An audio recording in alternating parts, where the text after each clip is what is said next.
You're listening to an Ono Media podcast.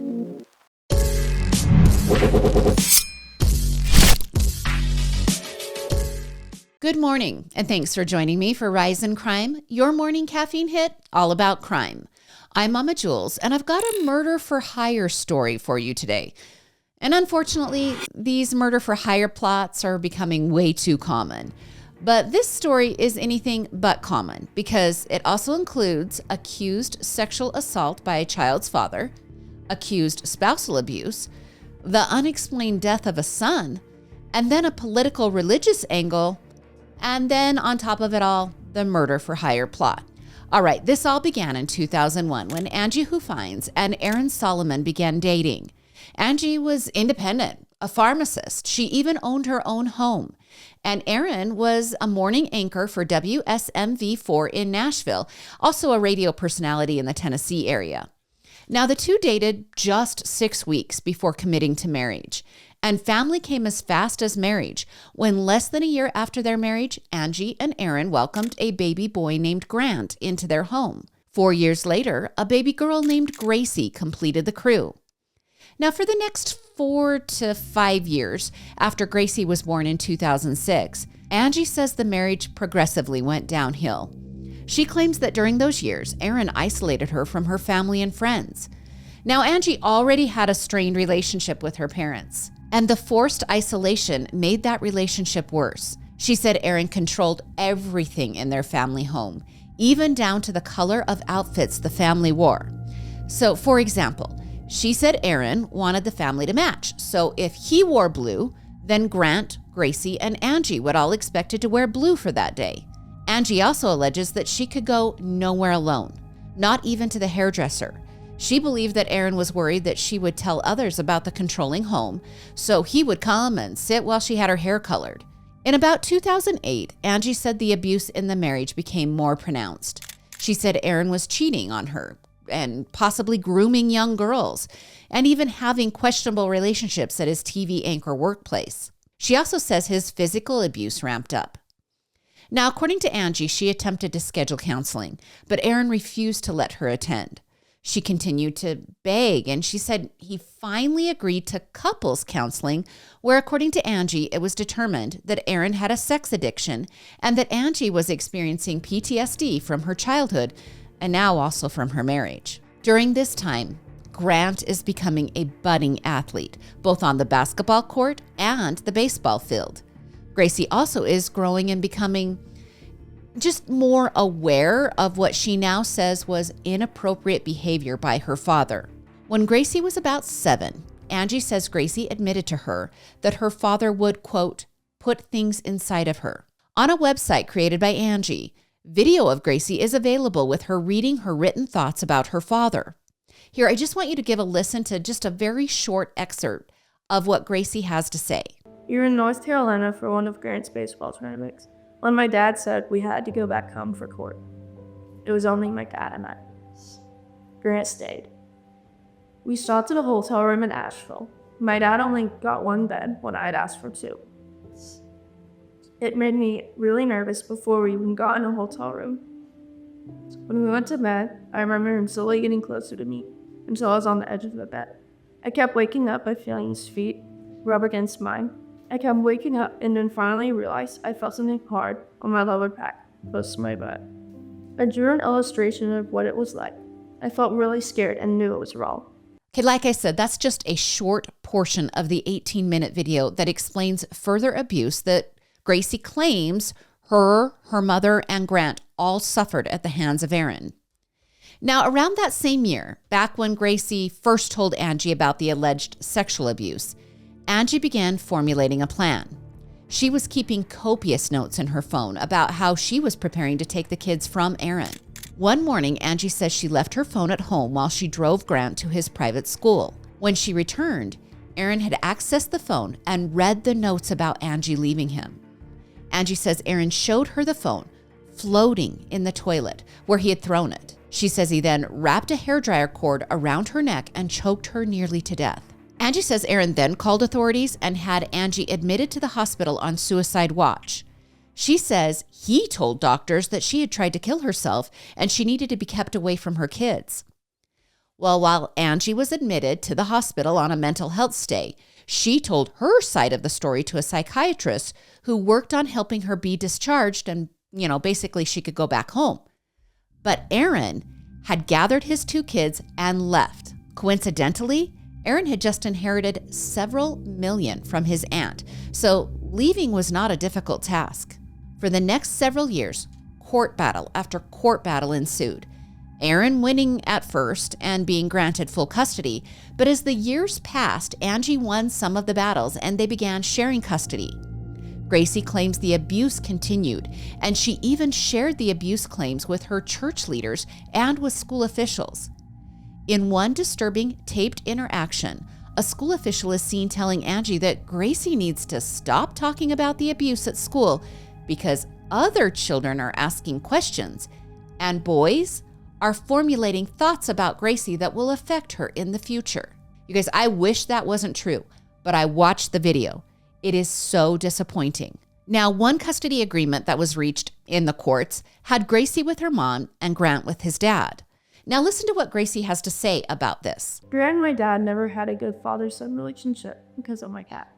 Dad would always harm, threaten, scare, and stress Grant out so badly. Before my dad took us from my mom, Grant and I were scared of Dad because of his ridiculous and terrifying behavior. From trying to kill my mom and constantly yelling at her, to freaking us out from all the things he has done to us and our mom. When he took us, he was just as mean and hurtful as he is now. One of the things Grant said, Dad tried to kill her, was, "When I'm 6'4", you will not be able to do this anymore." I have always thought about that so much. Grant meant that, and he was scared and so hurt by his dad. That is just awful, and Grant was so young. Dad is controlling in many ways. One way was by giving Indian summons and telling him that he would always have control over Grant. Dad would just scream at Grant, like I could hear it from everywhere in the house. It was awful. One time Grant and I were watching TV together, and all of a sudden Dad comes up and grabs Grant by his shirt, pulls him up, and just yells at him in his face. It was so bad to watch. Dad would get into Grant's head so much. He would limit food and call him fat, criticize him just to the point where Grant would feel so awful. Dad would limit the time Grant had in the bathroom, on his phone, etc. Why the bathroom? Dad would keep our phones in his bathroom, which is locked. In his bedroom, that is also locked. Dad never wanted Grant to be around Hannah, his girlfriend, or any of his friends. My dad even kept Paula's letters and threw away some of the ones he didn't like. One of those multiple could have been what Grant wanted. Dad only wanted him to go to Ivy League schools. Dad also used Grant's truck as a way to control him too. Grant was so scared of him. He would apologize so much that if he did anything wrong, like if he was late to hit or if he was too sick, he was scared Dad would get mad. Even if he missed a day of school, the whole rest of the time he was worried about Dad. Now, in late 2018, Grant began dating a girl named Hannah. When asked about Grant, Hannah described her boyfriend as loving, caring, and dependable. She said he was old-fashioned and wanted to be a protector. Grant was said to be the one who stood up to bullies and lifted the heavy-hearted.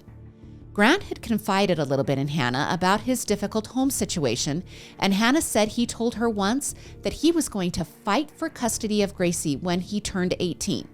This would effectively expose his dad for his abuse to him, his sister, and his mom. Well, in June of 2020, Grant turned 18, and he also came down with a nasty case of COVID. With a compromised respiratory system, Grant had taken a couple of weeks off while training for baseball. On July 19th of 2020, Grant and Hannah were FaceTiming. He was telling her that he had a training session scheduled at Ward Performance Institute in Gallatin, Tennessee. He was meeting his dad bright and early the next morning, and he didn't want to go, but his dad was insisting he get back into full training mode. Grant expressed to Hannah that something just kind of felt off, but that he would meet his dad there to keep the peace. The two fell asleep talking that night. The next morning, Grant drove his white Toyota Tacoma to the facility 50 miles from his home in Franklin. He pulled up next to his dad's truck. Aaron claimed he was answering emails on his phone when Grant got out of his Toyota pickup wearing just gym shorts and a t-shirt. Aaron said Grant walked to the back of his truck, supposedly in order to lower the tailgate and remove his equipment. Aaron said he was looking down at his phone, and then he realized that Grant's Tacoma had rolled down the inclined parking area and into a water drainage ditch. Now, just to kind of explain it for you, the slope of the parking area is a little bit severe, and the water drainage ditch is lined with larger rocks. So the truck allegedly rolled backwards down the sloped parking area and came to a stop in the ditch with the back part of the truck nearly poking out into the state highway. Aaron called 911, explaining his son was trapped under the truck. Here, I want you to listen to that call. I'm trying. Where's your emergency? It's 1357 South Water Street. It's off 109. Please hurry. You said 57? Please hurry. Okay, what's going on? 1357. My son's truck backed over him, and it's rolled over him and drug him into the ditch, and it's on top of him. He's trapped under the truck, and I tell you, somehow it drug him underneath it. Yes, my son is under it. I'm trying to call 911. My name is Aaron Solomon. And you said oh my God. 1357 South Water Avenue, right? Yes. How old yes. is the male? He's 18. He just turned 18 a couple weeks, about a month ago. Oh my God, this is not good. Is he awake and oh, please talking hurry. to you? I don't think so. He's not alert, right? No, he's out, and he's trapped. I got 3 guys here, and he's trapped under the truck. I understand, sir. Stay on the phone with me while we get somebody out there. What's your name? Aaron Solomon. What kind of vehicle is it? It's a Toyota Tacoma, and the vehicle he's underneath the vehicle. Okay, I've got that. That's my son. It's somehow backed up. Yeah, I'm on with 911 right now. Oh my God. Was your son working on it? No, he was just getting out of it. We're on an incline, and I guess he didn't have it in park or something, or it wasn't engaged, or oh my God, I can't believe this. Is your son still not this. responding? No. And he's still under the truck. No one can get out from under it. No, We've got units en route to you. I'm just asking you questions for we can update them, okay? Somebody's telling me that he's coming too. Okay. Maybe. He is waking up, Maybe. kind of keeping still. So he is. Well, he can't move. I don't think he can move. I don't know. Okay, I understand. No, he can't move. He's trapped. Okay, we got somebody en route. Now, when he wakes up, he might be scared. Can somebody get down there and talk to him? Yeah, somebody talked to him. There's blood. Is he facing up or down? He's facing up. They said he may aspirate. We need to hurry. So does he have blood coming out of his mouth? Yeah, there's blood coming out. Yeah, somehow it drug him down, I think. I don't know whether it wasn't in park or what, or if it didn't engage the brake, or it drug him underneath somehow. Okay. They said he's facing up. Okay. But he's bleeding from his mouth. So, Grant, turn your face to the side if you can, barely, but be careful. Don't move him, okay? We can't move him. Oh my God. All right, Deason, they're there. I'm going to let you go, okay? Yeah, okay. Okay, here at Rise in Crime, I try really hard not to judge 911 calls. We all react very differently to trauma and to high-pressure situations. But my biggest concern here is Aaron hadn't checked on his son. He had run to call 911, and he is being fed information from others who are saying his son is trapped under the truck. I just have a question. Why don't you check on your son? I would never leave my kid trapped under a truck to go make a phone call when I don't even know if I could get my kid out from under the truck. Now, through all of this, Grant was rushed to a local hospital where he died from cardiac arrest and blunt force trauma to his head. We've got some issues though. First, there is no blood anywhere in the parking lot. According to Aaron, his 6'3" son, 210 pounds, who was wearing just shorts and a t-shirt, had been drug by the truck about roughly 40-ish feet across asphalt and ended up under the driver's side wheel in the drainage ditch. Yet it's reported that Grant had no scrapes or scratches on his legs and arms, and only blood was present on the rocks in the ditch. There's no grass stains on his clothes. His glasses, which he always wore, were on the grass just a few feet from him, kind of just barely off of the sidewalk.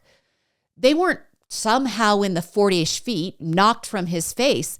They were just kind of sitting there, right there off the sidewalk. Now, while Grant was being transported, his father was briefly questioned at the training facility, right there in the parking lot. And then it seems he was never questioned again. No one else in the parking lot or at the facility saw the accident. And police chose to not examine the truck data. It's a newer Tacoma, yet there was no data acquired. And this next part I need to preface. You guys, I'm not a crime scene investigator, but Grant was found with his feet toward the road, meaning if the truck started rolling backwards and Grant was at the rear of the truck, then the truck drags him without making any scrapes or scratches. How do his feet end up toward the road? That would mean he was drugged feet first. I can't understand that. If the truck knocks you over, would you end up feet first? Now, so much of this doesn't add up. Angie has also said that blood was found inside the cab of the truck. It's not clear how much blood. I just don't know that. But there isn't blood on the asphalt, but there's blood in the cab. And then there's another thing. Angie says Grant's phone was missing all day. Cops had it, and then they finally returned the phone to her. Why? If it's an accident and we're not, surveying anything off of the data of the Tacoma or interviewing people, why did you keep the phone all day? Now, in those first few hours after the accident, Aaron declined an autopsy. Aaron also declined allowing the truck to be examined. Now, maybe you would want to figure out if the truck had an issue that would have made it move out of park unexpectedly. It's alleged that Aaron drove the truck for the next few months following Grant's death. And then, apparently, he took the truck to Lincoln Ford, who reported the damages to the truck as minor. But somehow, Aaron convinced the insurance adjuster to total the vehicle, so it ended up in a junkyard being sold for scraps. Now, police in Gatlin closed the case immediately. And after a year, Angie started the Freedom for Gracie website. You can find accident photos there, a timeline of the abuse that she alleges, which I mentioned some of here, but I'm telling you guys, I just gave you a brief, small fraction of what is available at this website. There is so much more there. Tons of pictures, tons of information about Gracie and about Grant and about Angie. You get ideas of their connection to church. You see screenshots of emails. There's tons of stuff at this website. So I would encourage you to go there because I just don't have time to dive into all of it here. But we know by my teasers at the beginning of this episode that we've only got a portion of the story so far. We still have the political religious angle and the murder for hire plot. So let's start with that last one. On Monday, Angie was back in court, a very familiar place for her with all the battles between her and Aaron that they fought over the years. But this one is different. Angie is being charged with solicitation to commit first-degree murder. An arrest affidavit was released on Monday, and in that documentation, we learned that Angie allegedly met with an undercover law enforcement officer who was cosplaying as a hitman. This happened just a couple of days ago on April 11th. The two met up in a parking lot of Cool Springs Mall. The police officer alleges that Angie was requesting that he, the cosplaying hitman, murder her ex-husband, and that she would be able to pay for the hit when the insurance money on his death was given to their shared daughter, Gracie. She was also supposed to be able to somehow access Gracie's trust fund, and Angie would allegedly use that to pay the fake hitman. She then allegedly even offered her vehicle registration as a form of collateral for the murder. The document states that Angie provided locations where Aaron would be, like his workplace, his favorite haunts, his home address. And once the undercover cop had what he needed, Angie was arrested. The affidavit states that a concerned citizen came forward and said they believed that Angie might be trying to hire someone to kill her ex. Okay, that's really intriguing to me. I would love to know who this concerned citizen is. Now, when the cops got the information, they stepped in and set the bait, and the rest is history. Now, Angie joined the Monday hearing via video call, and she is still in jail. Aaron, Well, very on brand, was in the courtroom on Monday. He was taking notes and staring at Angie from the gallery. Obviously, I'll be watching this unfold, but we still have one more thing. What is the religious angle? Well, according to Angie, the family had confided in their religious school administration and also confided in their pastor about the abuse, this over several years. That pastor, Kurt Beasley, allegedly ignored the communication about the abuse.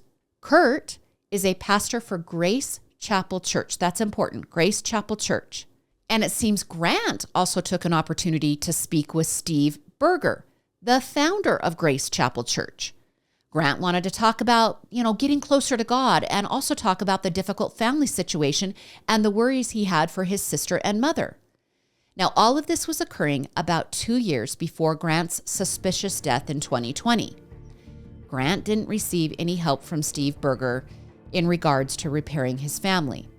And school administrators, like I mentioned, continued to sweep the concerns under the rug. So the Christian church isn't helping the Solomons, but when Grant dies in 2020, Steve Berger speaks at his funeral. And then, 6 months later, Steve steps away from the church he founded. In a very public departure, he and his wife denounce the church and instead begin a new religious organization called Ambassador Services International. It's important to understand here that Grace Chapel is a large and influential church. Many wealthy and powerful people attended that church, including Governor Lee of Tennessee. Now, when I dug into the church, mostly to find out why they weren't helping the family who is clearly begging for help, I stumbled into Steve Berger's new endeavor. See, Steve is in DC now, and Steve is consulting as part of his new Christian endeavor, and he's consulting multiple high-powered politicians, including House Speaker Mike Johnson and House Representative Andy Ogles. He's from Tennessee. But they aren't just getting, religious with each other. They're also living in a 6-bedroom, $3.7 million home just down from the Capitol in D.C. Now, before you go off on a tangent here, this isn't weird for politicians to have a residence in D.C., and some of them share bigger homes because they've got to live there for part of the year. They're there about half the time on the Hill. And so if they're, say, from Tennessee, they need a place to stay while they're working in D.C. But Steve and Mike Johnson and Andy Ogles, they all have keys to this house, and they're known to stay there, so that's important. They're that connected to each other. And Speaker Johnson has said he is paying fair market value and renting the basement of the home. So he's saying it's all on the up and up. Okay, back to Steve Berger. Steve Berger has stated his goal in D.C. is to, quote, disciple members of Congress so that they can, quote, translate what they learn spiritually into policy. I'm just going to leave that hanging out there for you guys, and you can draw your own conclusion. If this church was once this powerful, that now the founder of the church can move to D.C. and help craft powerful government policy, should we be worried that the same power could cover up abuse, cover up a mysterious accident that killed an 18-year-old? You guys can decide. Now, I wanted to play just one more portion of Gracie's video on that website I mentioned. Gracie believes her father killed Grant. Here, I want you to listen to her explain the months after the accident. My guardian ad litem isn't even talking to me, and she's doing things and saying things that I disagree with. No one in this court has listened to me or Grant, and that is why he gets caught. So please, I really need someone to listen to me. This is from October 21st, 2020. Ever since Grant, my brother, passed 3 months ago yesterday, my dad, Aaron Solomon, has been stalking us and just coming at us by throwing away and forgetting about boundaries I had set. I set boundaries for myself a while back, and he pretty much went by those for almost 2 years. But when Grant died, he came after me. He literally just entered himself into our home and was hugging me and playing with my hair. I hated when he did that. It makes me sad, and it makes me think of the things that he has done to me. Soon after, he said that he was coming to get me. He has taken me away from my mom multiple times, and he has used the police to take me. It scared me so bad. He hasn't left me alone, and he has even contacted my friends and close people by sending videos of them. He even filmed up the homecoming court dresses.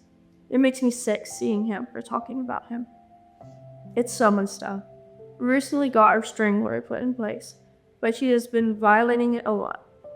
He isn't supposed to contact me, but he has been. He is coming to school a lot, and it scares me so much. I haven't been able to go to school because of how scared I am of him. What makes me even more scared is that I've witnessed how mad he gets, and when he's mad, I know he's really mad. I know he killed my brother, and now I'm scared of him coming near me or coming to get me again, or hurt any of us. Now, by all accounts, Grant seemed like an exceptional young man. The world needs more Grants and less corruption. I'll watch this case and I'll keep you updated. Please let me know what you think about this in the comments. Now, I've got 2 quick updates to stories I brought you back in October. First, remember the Abercrombie & Fitch CEO, Mike Jeffries. Okay, he's the 80-year-old that was arrested and charged with organizing sex parties where male models would reportedly be coerced into sexual acts. And then they were paid for sex and plied with drugs. Okay, those parties and sexual assaults allegedly happened while Jeffries ran Abercrombie from 1992 to 2014. Well, Jeffries, along with his partner Matthew Smith and their employee James Jacobson, they would create these model events, sometimes at Jeffries' home, and multiple males would be invited believing it was their big break into the industry. Instead, they allegedly would be drugged and forced into non-consensual acts. Well, when the parties weren't at Jeffries' home, they would be held at various locations in New York and then sometimes internationally. Okay, 2 things have happened in the case. First, it's not just the federal charges anymore that were filed in October. The 3 men are also now named in a civil lawsuit that alleges that 2 men were invited to one of these parties and were required at the party to shave all of their body hair and then endure painful injections into their nether regions in order for the sex acts to last much longer. Okay, even more disturbing, one of the men who filed the civil suit states that he was a teenager at the time of the alleged abuses. All right, the second update to the case is that Jeffries, who, like I mentioned, is 80 years old, well, he has been evaluated multiple times for his poor health conditions, and it has now been ruled that Jeffries is suffering from severe dementia and cognitive impairment. Court documents state that Jeffries has deteriorated to the point that he now requires constant supervision and care. Jeffries has been hospitalized and is expected to be admitted for several months. All right, this diagnosis has led him to be labeled as unfit to stand trial for the federal charges. This ruling does not affect the civil case. I'll keep watching to see what happens with the other 2 men. Now to the second update, Peanut the Squirrel. You remember him, I know you do. The Instagram famous squirrel owned by Mark Longo in New York State. Peanut's mother was hit by a car and Mark took Peanut in and nursed him back to health. And basically for 7 years, Peanut made hundreds of thousands of followers smile with posts about Mark and Peanut's quirky little relationship. Okay, back in October, the New York State Department of Environmental Conservation raided Mark's home and took Peanut and another one of Mark's pet, a raccoon named Fred, that he was nursing back to health. So they took both of them. The agency then euthanized both pets due to rabies concerns. However, it was later learned that tests on both animals came back negative for rabies. Peanut was healthy, and Peanut should not have been euthanized. Well, this case blew up with people calling foul on the government overreach in a state where you can't even safely travel on public transit, but bureaucrats can enter a home and take a pet squirrel away. Here's the update. New York Republicans have introduced a law that would allow a 72-hour waiting period before euthanizing of a pet could occur. During that waiting period, owners can also request a hearing before their animals are killed. One lawmaker said the legislation is needed, but in reality, it's too little too late, claiming these words can't bring back Peanut or Fred the raccoon. But maybe it will save the next animal who is killed unnecessarily by an overreaching department. I know you guys loved Peanut the squirrel. Let me know what you think of this new legislation. And finally today, I recently got an Apple review where the person said they felt like they needed to apologize for their home state of Florida. Max369, don't you fret. Every state has issues. Florida is just really, really, really open about their issues, which makes for an unearned knowledge of the crazy crimes that happen there. And this next story, it's definitely crazy, and it's absolutely from Florida. According to Fox 35 in Orlando, 52-year-old Kimberly Shopper owns an interesting business. Okay, I'm calling it an apothecary. Its name is Wicked Wonderland, and Kimberly advertises her wares on Facebook Marketplace. So far, that's normal. We've got all these people doing cottage kitchen bakeries and selling their sourdough goods on Marketplace. All good. I'm all for capitalism. But what is Kimberly selling? Oh, on Marketplace, she's selling human bones. Wicked Wonderland's website offers a slew of services and oddities that might be called peculiar. For instance, there is a whole section on animal and pet preservation that includes formalin fixation or wet preservation. Yeah, I had to look it up. Basically, it's the use of formaldehyde gas and water to stop the tissue from degrading. So it makes me think maybe Hammy the hamster is in a jar after he passes. You can also get your pet's bones cleaned to keep them after the death. And then you can also have your small animals taxidermied, or I don't even know if that's a word, if you can have taxidermy performed on your small pets. Another thing, you can also buy clowns at Wicked Wonderland. And under the oddities and curiosities and unusual arts section, you can buy a large selection of wet specimens. Okay, I don't even know what that is, and I'm not looking that one up for you. All right, let's get back to Kimberly. She is the mother of this mother-daughter ownership team who says that they revel in the strange, the dark, and the macabre. But guess what? Just because you revel in the macabre doesn't mean it's legal to sell bones on Marketplace. Her post on Facebook says they are selling 2 human skull fragments for $90, a human clavicle and scapula for $90, a human rib for $35, a human vertebrae for $35, and a partial human skull for $600. Now, when Florida officers arrived at their store, Kimberly said that they had purchased the human bones from private sellers and that she had documentation for the transactions. Okay, that didn't stop police from arresting her. Kimberly spent 1 night in jail before making her $7,500 bond. Those bones that they confiscated are being analyzed and compared to ongoing investigations. Now, allegedly, Kimberly did try to offer up an excuse for the bones. She told officers that the bones were just educational models, which, if that was true, her owning of them would be protected by state law. Cops didn't buy that. Kimberly was charged with trading in human tissue. Okay, I will look this one up for you. I feel safe about this one. Trading in human tissue in Florida can get you up to 15 years in prison if you're found guilty. All right, look, you guys, I love Q with all of my life, but I will not be placing her in formaldehyde when she dies. She is almost 16 years old. She's done all I could have asked of her by loving me unconditionally for the last 15 years. I am not paying her back by putting her in a jar. All right, that's your Thursday episode of Rise in Crime. Thank you for being here. The best thing you can do to help this podcast grow is to just share this episode with a friend. Please do that. That would just help others discover what we're doing here at Rise in Crime, because I call it a shared experience. I love to talk about the cases that are spiking your interest. In fact, I'm looking into 2 that were recommended via YouTube this week. So I will be talking about those. We do love 5-star reviews and positive comments here. You can like and follow us on all of our social media accounts and our YouTube accounts at Oh No Media. That's Murder with My Husband, Into the Dark, and of course, Rise in Crime. You can join me again on Monday for more morning crime news. I'm Mama Jules, and keep safe out there.